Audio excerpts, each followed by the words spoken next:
जिन्दगीमा एउटा कुरा चाहिँ पक्का थाहा भयो। जिन्दगीको खुड्किलाहरू चढ्दै हिँड्दा बल्ल थाहा भयो कि महसुस पनि भयो, राम्रोसित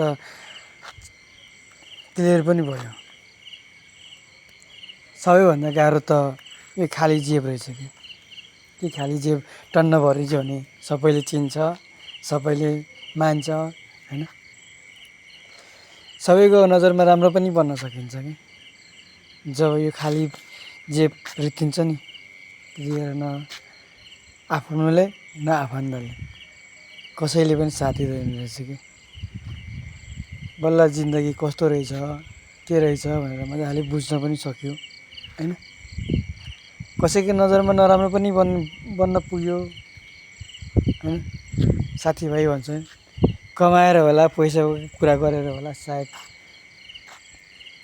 फोन गरेको पनि नउठाउने होइन। यस्तै यस्तै कुराहरू हुन्छ कि ए साथी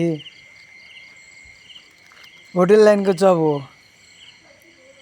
नसम्झेको कहाँ हो र, सम्झेकै हुन्छ तर समय मिल्दैन, फुर्सद हुँदैन होइन। यस्तै हो, भइन्जेलसम्म सबै आफ्नो नभएपछि सबै बिरानो, यही हो क्या असली भनेको। पहिचान भनेको छोरा मान्छेको खाली जेब हो। यो टन्न भऱ्यो भने सबैले चिन्छ। यो खाली जेब रित्तिसकेपछि आफ्नोले पनि चिन्दैन अनि कसैले चिन्दैन कि। यो चाहिँ मलाई पुरा ग्यारेन्टी थाहा छ।